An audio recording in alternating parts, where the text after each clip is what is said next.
nothing that's going to happen to you, so you're not expecting it. But when a bike comes rolling at you and you know you can't stop it, there's a moment there you think, this is it, you know, it's all over. My name's Andrew Hurst. We're farming here at the foot of the Mount Dobson ski field. It's 2,300 hectares of tussock country. It runs from flats down by the road up into alpine.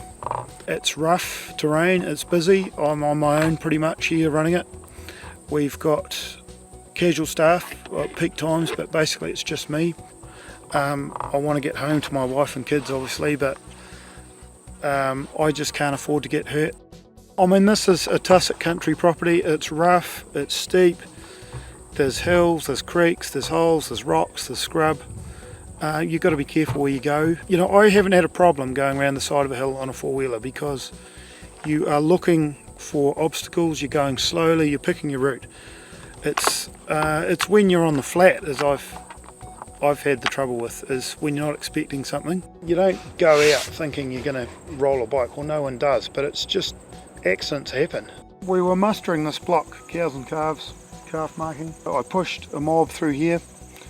It had a couple of bulls in it, and I pushed them through this bit of swamp. I just came down here on my bike, and the two bulls came round behind me, and they just cut round behind me, so I thought I'll head them off. I'd really like them to stay in the mob. So I came back through, but when I came back through, the bike broke through the mud and into the swamp. So I changed up gear on the bike. The wheel's going quite fast. I managed to work my way through, and I got up onto this piece of hard ground here. And when the bike came up over here, the back tyres dug into this bit of hard ground, and the front of the bike just came straight up and over, and it threw me straight down onto the ground. I was just starting to think, oh, I need to get out of the way, the bike's coming. And that Lifeguard went straight down into the middle of my back. It was like someone putting their hands down on the middle of your spine. And within another split second, the bike was just out in the middle of that swamp. It just rolled it straight back onto its wheels, and it was still sitting there idling. This is my original bike. This is the bike I rolled in the swamp. This Lifeguard is 4 years old. It's still just the way it was when it came. It came over the top of me. It just pulls down, and it can bend down over any part here, and it takes the speed out of that roll as it goes over, and it keeps the bike rolling and gets the bike back on its wheels, and you don't get all this damage on the bike. When a bike rolls over, you'll bend up the handlebars and smash pieces off, whereas this keeps the bike rolling over and then just flicks it back on its wheels. Like, you can train for something to happen, but it's an accident, so you never know how it's going to be until it's happened. Well, the dogs were bringing a mob of steers into the yards over here, so they're just walking them along the fence line. When I say walking, they were actually pushing them because they didn't really want to go in. And they started going round and round at the gate here. And one steer came out of the mob to chase the dog back. And he chased the dog back at me.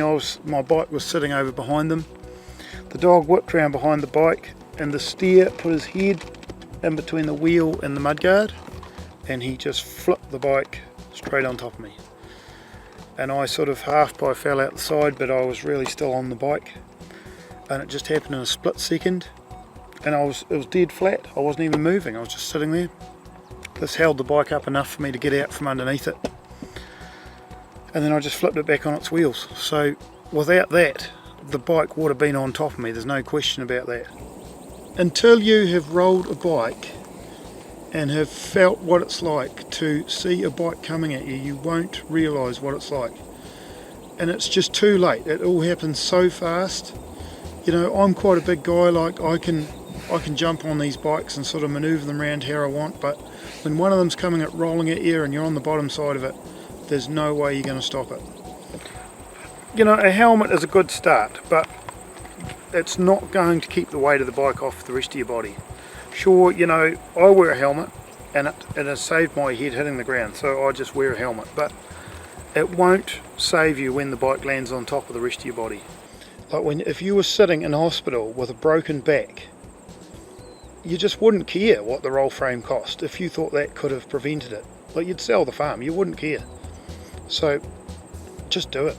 It's a no-brainer as far as I'm concerned. Like, I don't want to have a bike here with that one now, and It just needs to be done. They should come out of the factory with them on, as far as I'm concerned.